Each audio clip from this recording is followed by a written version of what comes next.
Dealing with a 2017 Dodge Durango. It's got a 3.6 in it with 133,000 miles on it. It has a cylinder 2 misfire.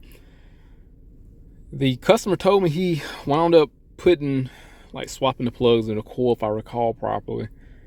But I think I wound up putting spark plugs in here like well over a year ago because he just wanted to try it, if I recall properly. But this was so long ago. I work on so many cars. Car drove fine. I know when I had it about well over a year ago. But the misfire evidently came back. But from what I understand, I swear he said he changed the plug and the coil. But let's take a look into it. Maybe it's something that I can fix. So let's see here. So these are the codes that are immediately coming up. Lost communication with dynamic sensor. I think that's irrelevant. Cylinder 2 misfire to P0302. Let's see. Hood switcher jar. Irrelevant. Plausible missing transmission message. I think that's going to be irrelevant. Lost speed control message. I think that's going to be irrelevant. But I think this one, the P105D, may be relevant. Intake valve stuck in high lift position. I think. Maybe that's the intake runner. Don't know. But let's look at the freeze frame data on cylinder 2 misfire. What I can tell you right now, it is a hard miss. But when you rev it up, it's not noticeable. But definitely down low is misfiring. And I don't know if that's a algorithmic thing. Like when it detects the misfire, it just shuts off the injector. But it clears up. So let me clear it. I'm gonna clear it. See what happens. I might have to shut the car off first. Yeah, let me shut it off first.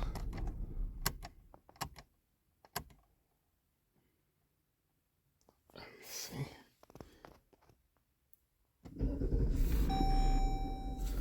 It would be nice if it continued to misfire down below. And it's running normal. Let me see what I got in my special function. Well, that's what I'm kind of afraid of, like it start misfiring, then deactivate the injection. Let's see here. Set memory, enhance automatic oil.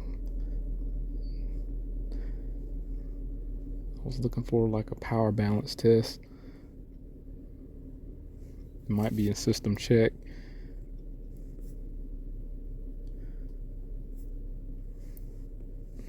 Let's see what's in system check here.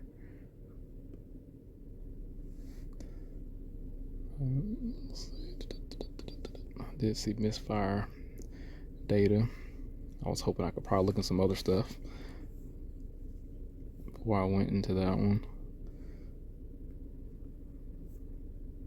So we have a live misfire counter here at the top, and it's not actively misfiring. It probably would be worth if I check the fuel trim and see if that made any change. I wonder what happened though that it caused that misfire to manifest. Let's go here. Let's go to fuel trim. Hopefully that may tell me a little something.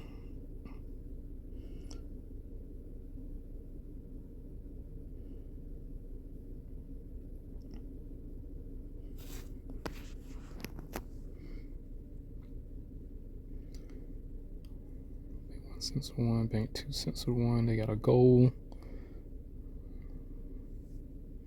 So we got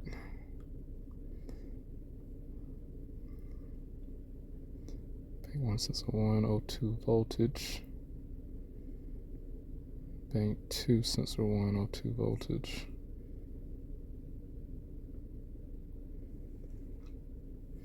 Let's go to fuel trim.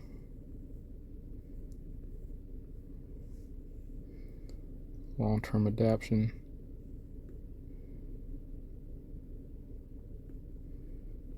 Those looked okay.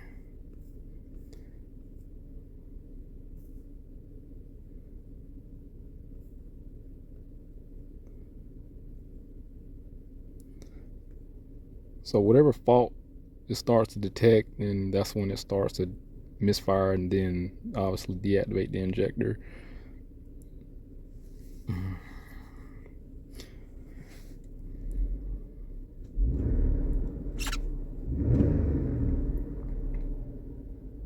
And it was an old video, but I swear I had one that had misfires on one bank, but that affected all the banks. It just didn't affect one sensor.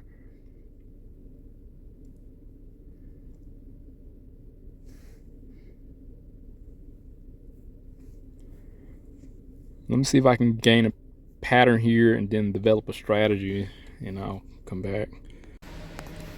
I want to add, once I cleared the code out and was snapping the throttle, the dash and the cluster and everything, it started going crazy. So I'm gonna try to see if I can get that up, get that to show again.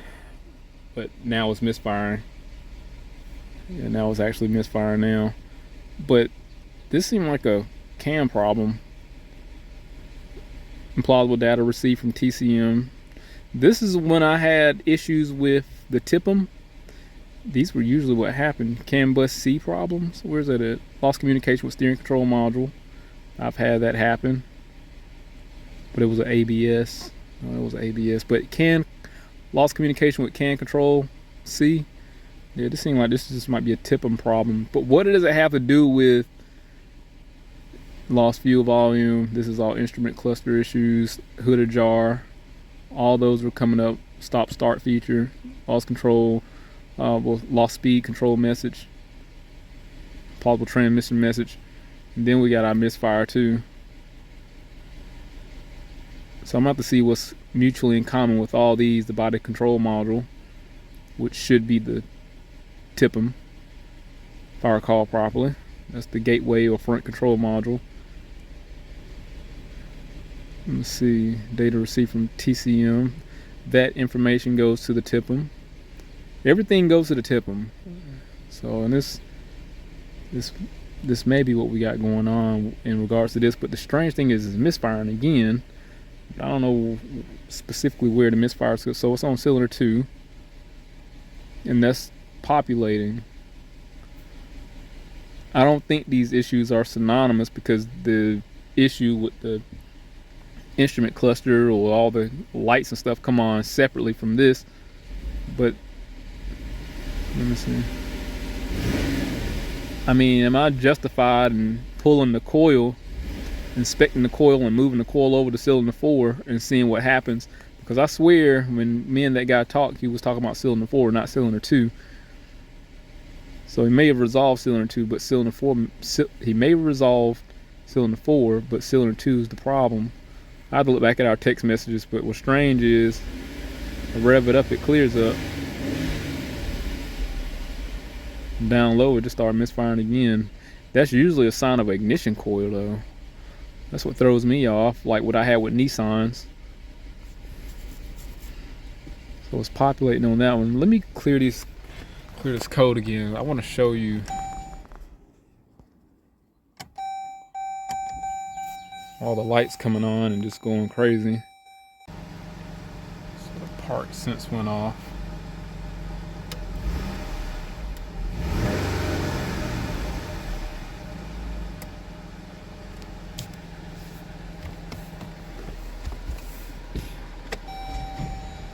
Okay, there we go.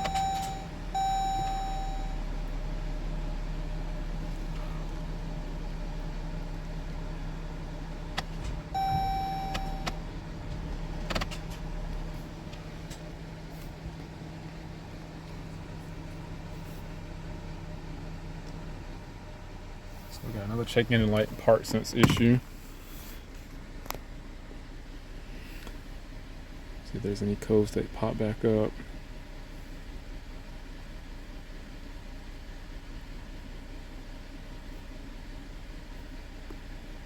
My thing is, I don't know if the misfire is what's getting detected and causing the stuff, set of stuff, I ain't want to curse, a mess of issues, or what. Lost hood ajar switch voltage message, implausible missing transmission message. Okay. All right. The only other thing I could do is pull some wire diagrams to see what's mutually in common, but I don't think these are related to the misfire, unless the tip them. No, I don't. I don't think it's related to misfire because the PCM typically will operate individually to control the engine and other functions. That can communication is what usually goes to that central gateway or front control module or TIPM, and this is what I'm getting here. So that goes from the TIPM and gets distributed out everywhere else, if I recall properly.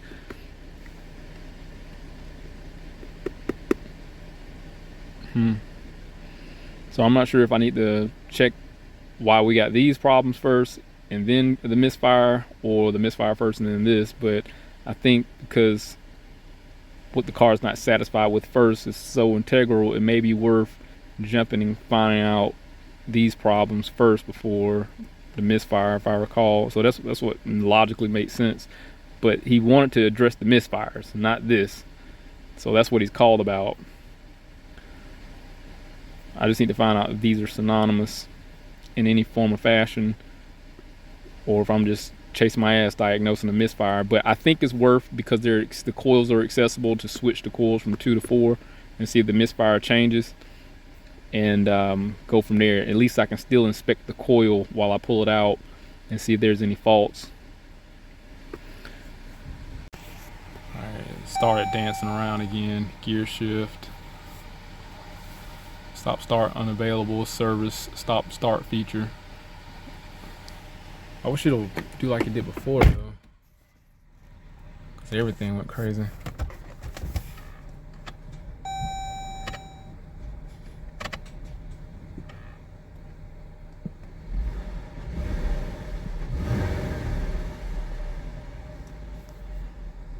I guess I'm not gonna be able to get it to happen. We got the intake hose off and got the bank 2 exposed. Here's 2, 4, 6. You can see he had replaced the coil here. What it looks like. Everything's tightened up. So that's the one we discussed, number 4. I mean, that looks totally different from all the other ones. I'm just gonna take a 10 millimeter, pull the coil out, swap it with number 4, and while I got it out, take this time to visually inspect the connector, make sure all the plugs and stuff are tight, they look decent. Pull the plug out, inspect those. So let me grab a 10 millimeter.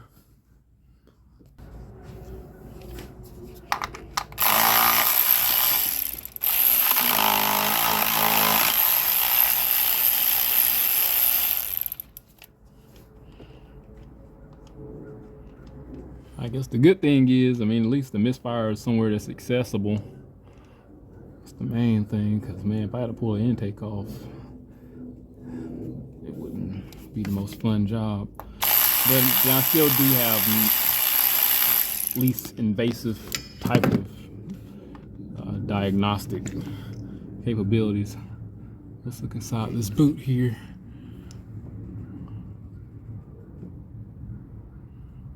Ooh, looks fun.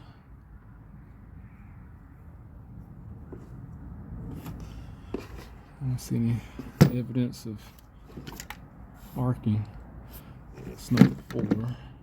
Let's pull the plug out and inspect that just to be on the safe side. See if we see any black marks on the porcelain, which will indicate that the plug is arcing, but typically it might not, because usually when you see that, it'll have signs on the boot that is jumping through the porcelain, through the insulator to the plug wheel.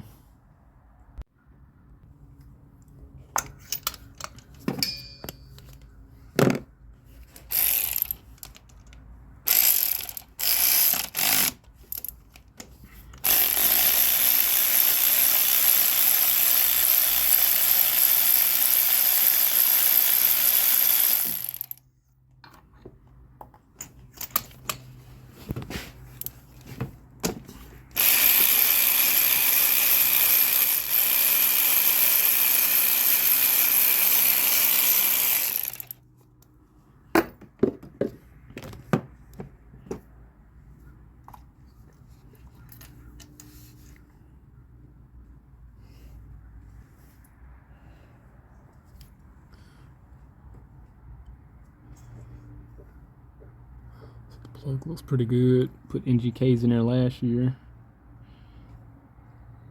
I'm gonna pull the plug out from the boot and inspect that. Let me grab a glove or something. Yeah. Plug looks great. So what I'll do, I'm just gonna swap them. That's the only logical thing that makes sense. Put everything from 2 over to 4. See if the misfire follows that cylinder in case it comes back.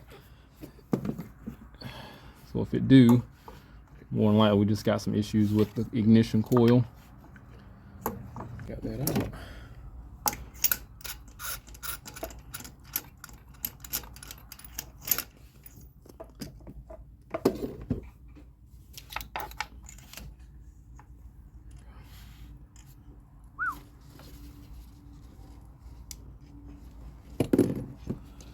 So that's number 4.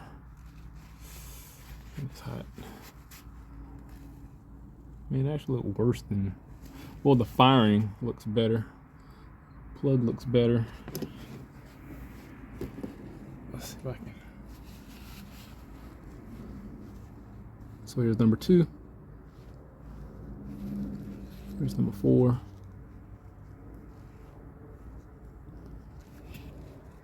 Damn, that's hot. I'm gonna put a dot on the ones I've swapped over, and then I'll just see if the misfire moves. If so, just change the coil out and or the spark plug. But it would be a good idea just to, you know, put one over there at a time. Typically plugs don't fail like that. It's usually the coil. But then again, like I was saying, the cylinders, the fuel injection to get deactivated when it detects a misfire. So it probably may be a good idea just to leave the plugs in there since the plugs look fine, and just change the coils, swap the coils over. So I think that's the route I'm gonna take. Let's put those plugs back where they belong.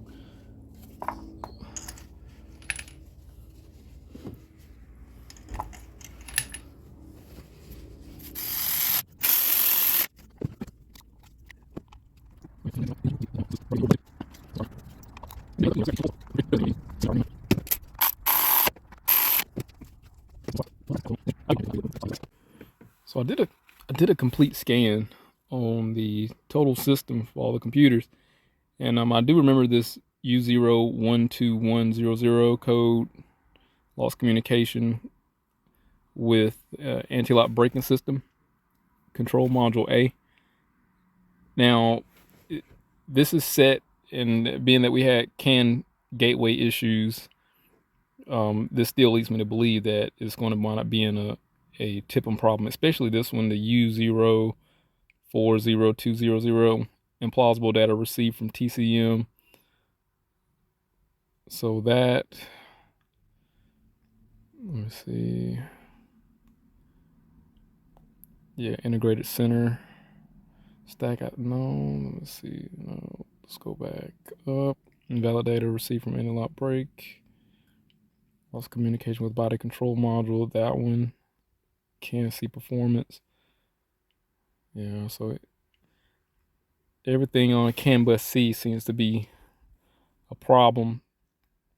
And what I'll do, I'll go to the ABS module and just activate the pump just to see if I can command anything, because if I can command the pump, I mean, then I'm able to communicate with it. Let me see. Let's go. Let's see if we can activate the pump.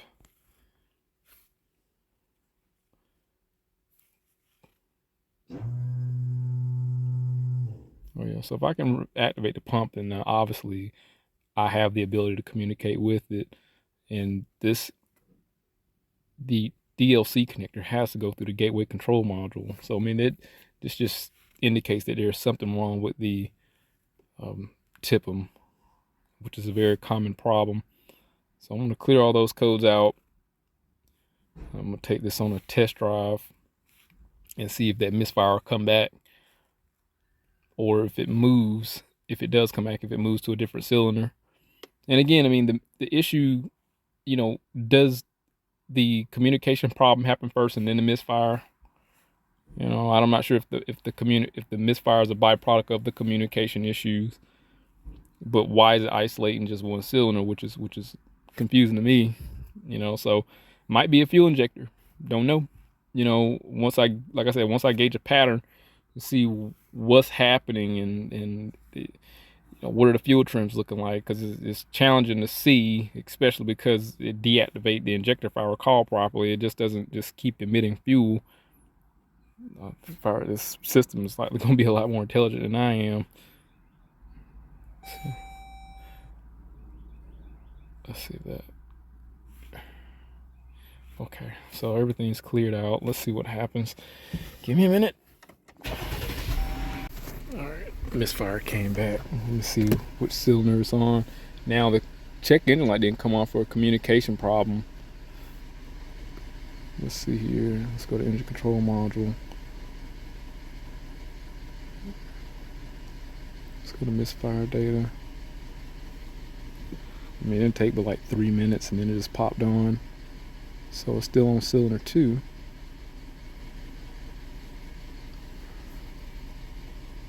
Interesting. Could we have PCM problems? You know, could the PCM be sending a bad signal? Might have a weak signal, you know, coming from the PCM. Because we moved, I'm sure I moved the correct one. I'm gonna have to look at the footage. If I move the right coil over to cylinder 4 and the misfire stayed on cylinder 2. So it might be worth me checking, making sure I remove the proper coil and swap it over.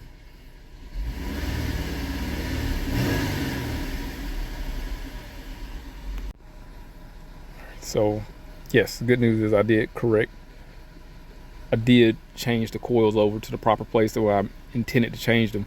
One thing I do have is a crank cam relearn, and it's a long shot, but you know, I'm gonna explore all my options. I mean, I used to have this with Hondas, if you like the Civics, the 2.0s, where you may have a misfire just randomly pop up, but those didn't have a misfire.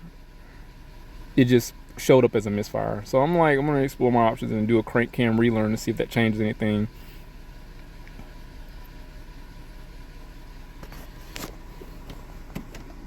Let's see what happened.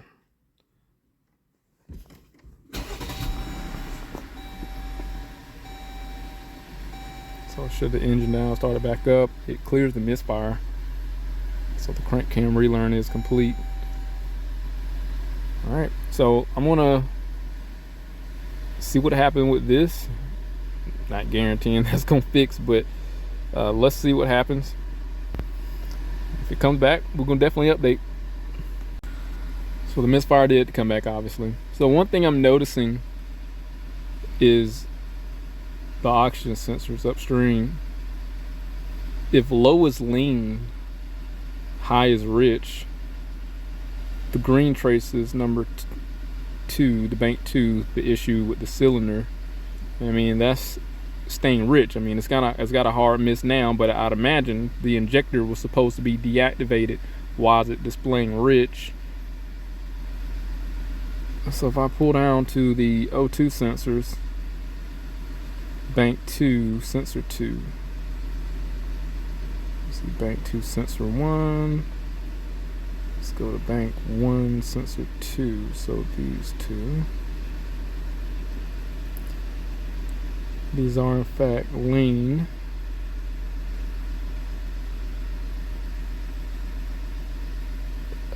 If I had to go off like an incremental voltage, I mean,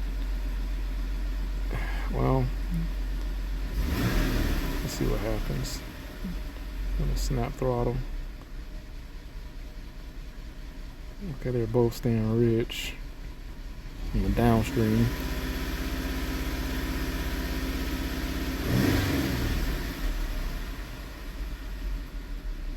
Let's see what the short-term fuel trim is stating.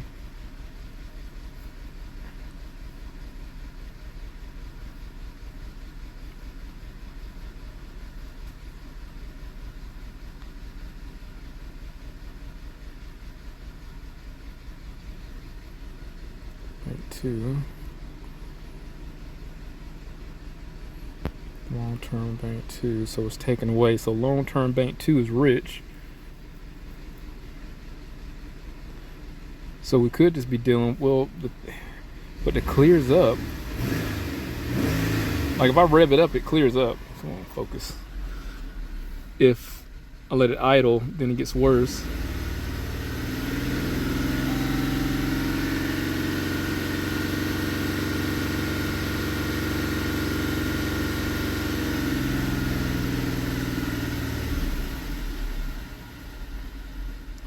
Could we have a bad valve or something?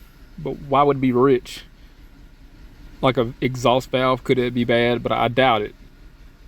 But I mean, I'm not going to knock that out. But I have been wrong with diagnosing valves.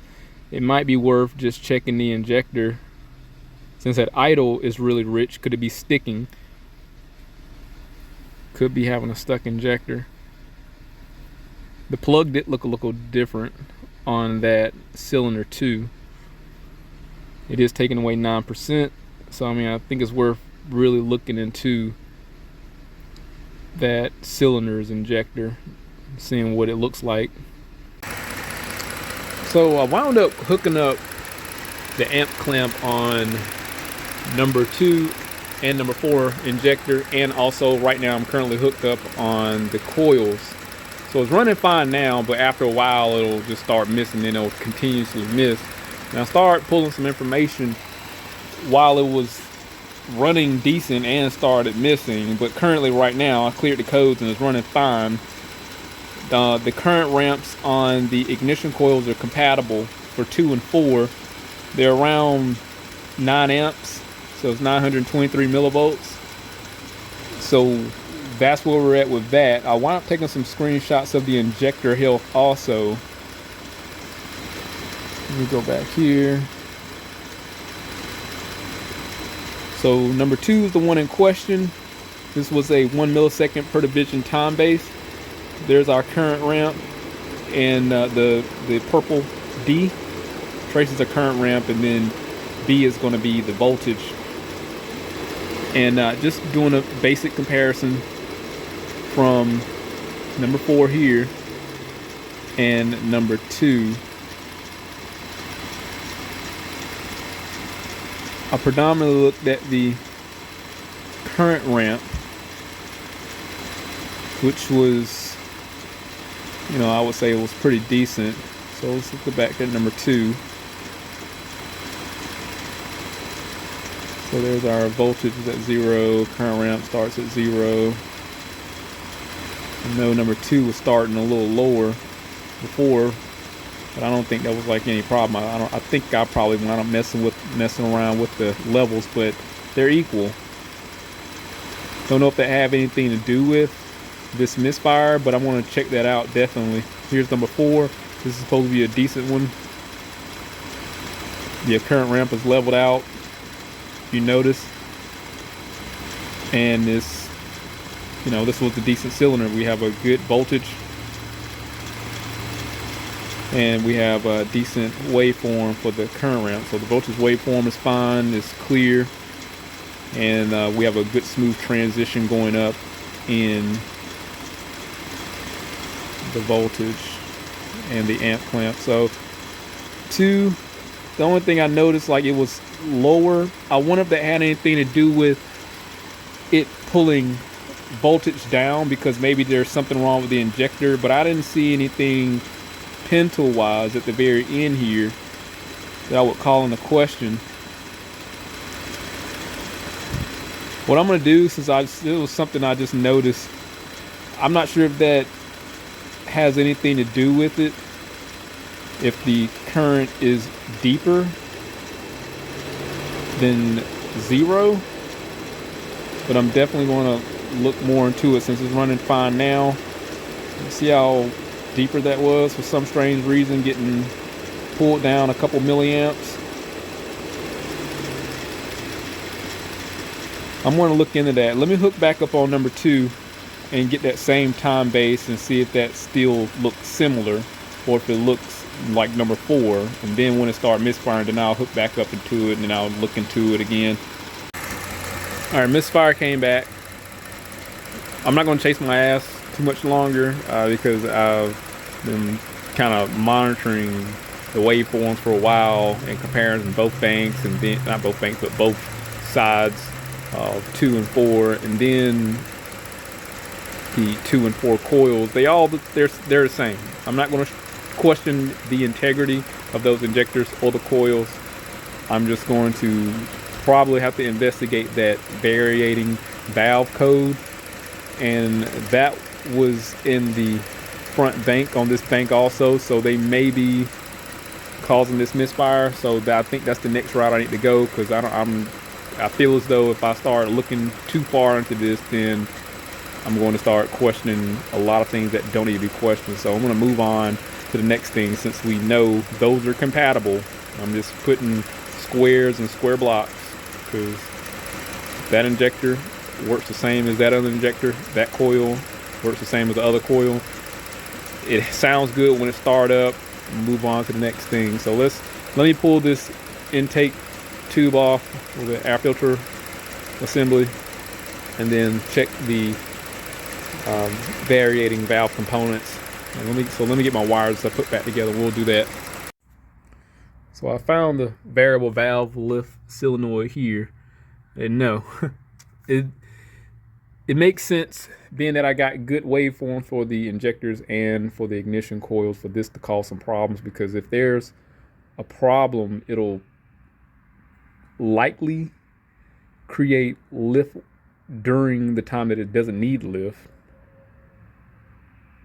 and it'll cause some issues with MAP. So I find it fascinating that if there's a problem, if it doesn't have a issue with the integrity, the circuit, then if it has a fault, then it utilizes the MAP sensor to determine if there's a fault or not, which is pretty interesting. And I wouldn't be surprised if it probably take the crank angle of the crank sensor to determine the position of which cylinder it is. So I wouldn't be surprised if it utilized that. But since it's really very accessible, it's here. From what I understand, it could be like an O-ring or a gasket or something. So I don't know if I can pull this out. Well, I should be able to pull this out here, because logically, I mean, you need to take this off to pull this off to get the valve cover out. So I don't know if they're interchangeable. Supposed to be another one back here.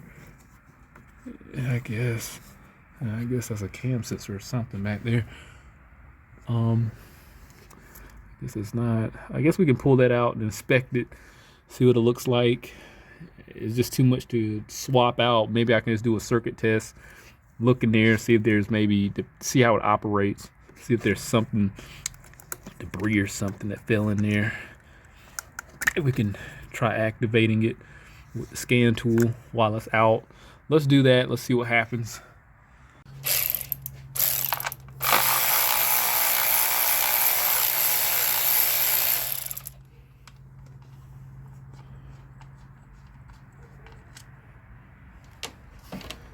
Let's see what happens.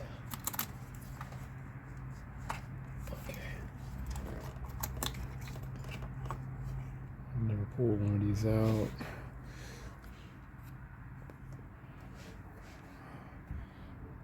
Like a regular oil control valve. It's like, damn, it's extremely hot.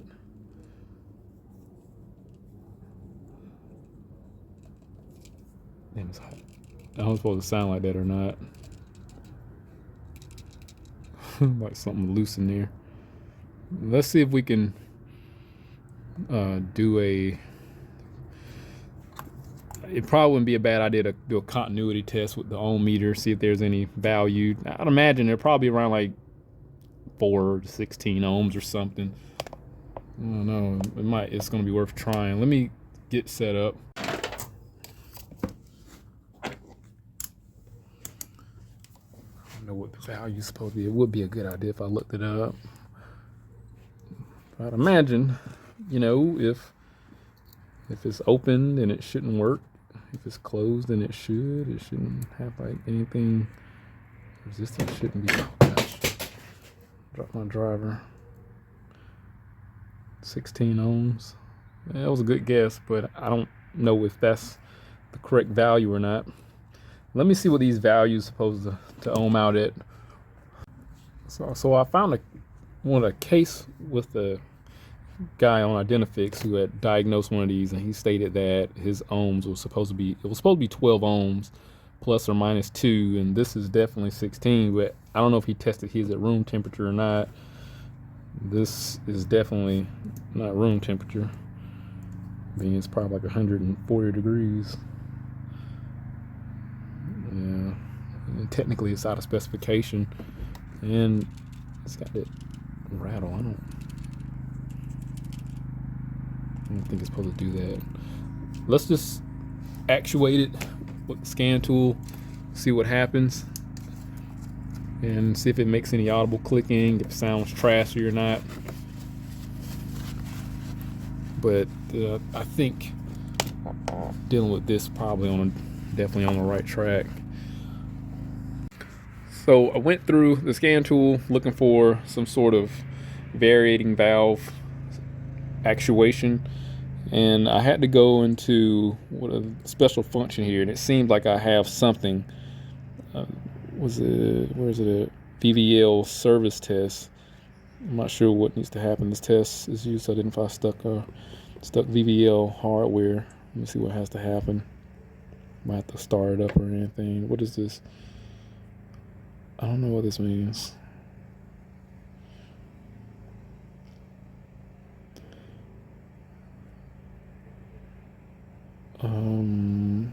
Not sure what this means here, but these seems like it's going to be the cylinder. Probably definitely some misfire information.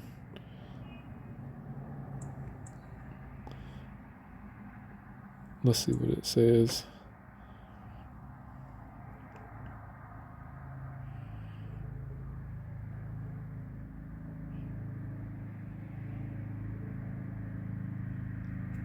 Okay, yeah, I gotta start it up. So let me put that solenoid back where it belongs, put everything back, and go through this testing and see what happens. Before I put it back in there, logically, while I got it out, let me just add some power to it, and let's see what happens.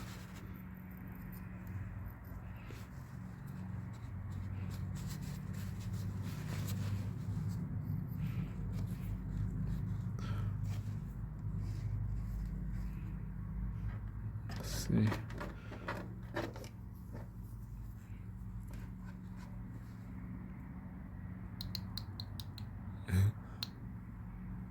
It's not even. It sounds stuck. Let's go the other way. Oh shit. See, I make mistakes. Let's see what happens if I go the other way. It's not even doing anything. I think it's broken. It's not even actuating. I'd imagine you'll hear a plunger with a pintle inside move back and forward.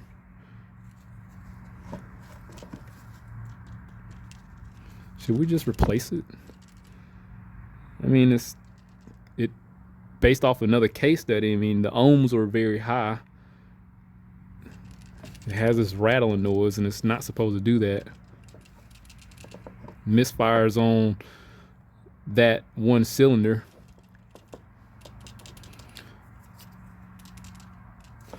I think it'll just be better just to replace this to be on the safe side. But as easy as it is to remove, let's put it back in there. Let's go through the computer, see if it'll do like some basic tests and see what happens.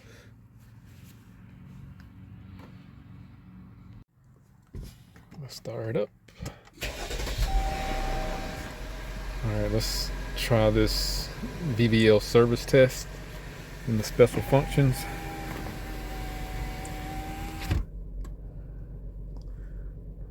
Okay.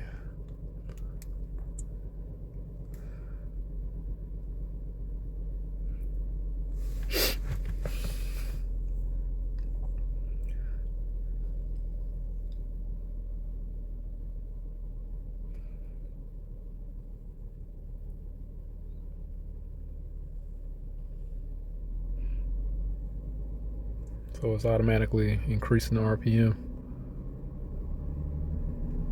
It's definitely hesitating.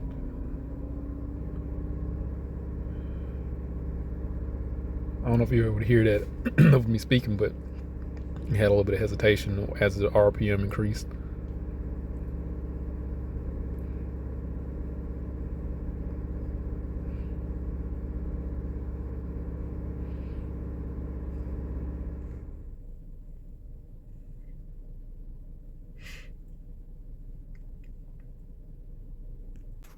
So here are the results. The number 2 seemed to have had some problems, and I wonder if this is like misfire information. I'd imagine, because it looked like that's what we saw early on when we first went into the test. It showed there was some misfires, and it reflected that. So what I know now, looking up the description and operation of that variable valve lift, cylinder 2 is dedicated to cylinder 2. So that one that we pull out is dedicated specifically for that one. The one for 1, it'll be the same side on the opposite bank, same location for the opposite bank.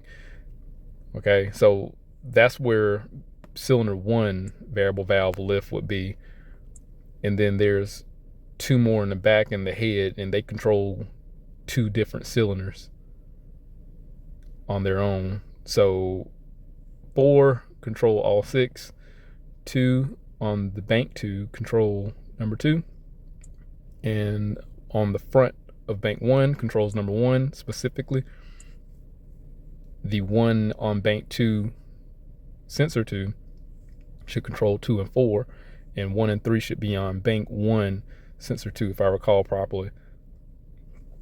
So this issue is just dedicated onto that sensor there, so that solenoid. So what we're gonna do, I'm gonna let the customer know, pick up that solenoid, we're gonna get that replaced, and then we'll just do a retest. Let me see if O'Reilly's have this part in stock, and we'll go from there.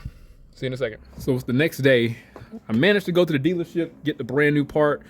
Aftermarket, this was not available, so I couldn't go to AutoZone, I couldn't go to Advanced Auto, O'Reilly's. They didn't have these available. Let me show you the part number for this part if you decide to go to the dealership. But it wouldn't surprise me if this is a very common issue. There it goes to 050-47897A as an alpha. And it should be C there if I recall properly. That should be the part number, yeah. C is in Charlie, so that should be the number right there. Let me show you the box.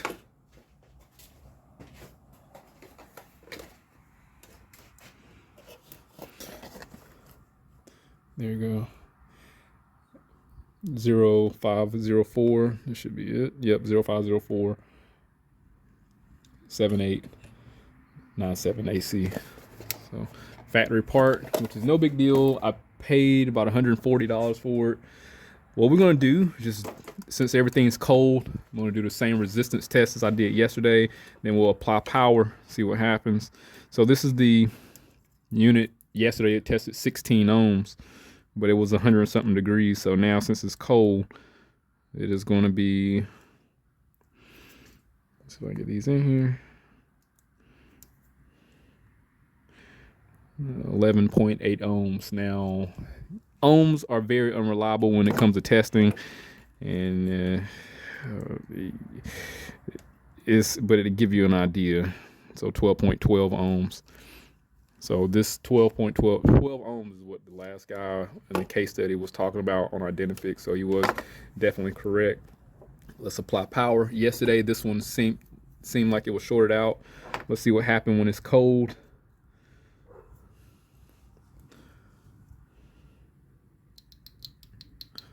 Still shorted out, not actuating. Let's do the new one. And it still has that same noise inside of it, so it's probably like a check valve or check ball or something in there. I'm not sure.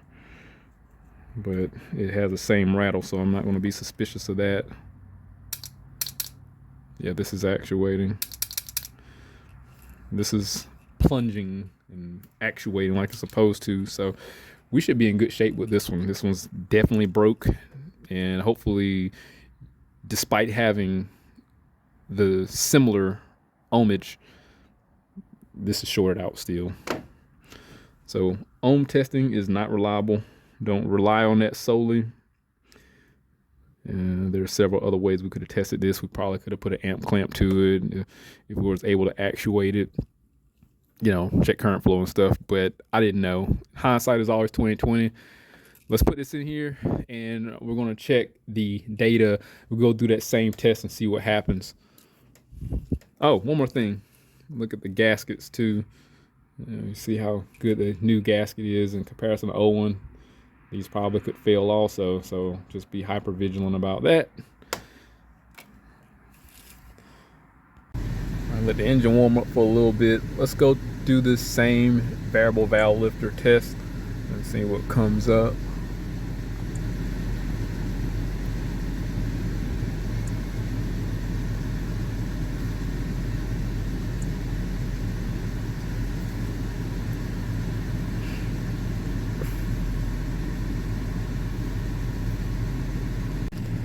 Here's the end result. Definitely a notable change on cylinder 2. So I think we're fixed, man. I think we're good to go. So in hindsight, now I know. I mean, I've never dealt with this particular issue before. So if I get a cylinder 2 misfire, coils and fuel injectors checked fine, then go towards that actuator via variable valve lift. So now I know. Let's see if there's any codes that came back. Nope, no codes. So yeah, hopefully somebody learned from my lesson here. Like I say, the injectors look fine, coils look fine, plugs look great, no mechanical noise. The common theme, luckily that other code came up, and luckily I had a case study in regards to what to do with that particular code. And being that variable valve lift solenoid is dedicated to cylinder 2, the solenoid can have an influence on running conditions, generating misfires if that solenoid gets stuck or is inoperative, weak. And that's what we had. Took it out, applied voltage, wouldn't actuate. It was just stuck, locked up. Got a new one, compared it, did an ohm test. Even though the ohm, they were compatible, you know, tested that one with voltage, it actuated. It's just a no-brainer on that instance. Replace the solenoid. So I'm gonna let this ride out. If anything happened, I'll definitely update. But hit that link, subscribe to the channel, stay informed, had originals on my work, and I'll see you next one.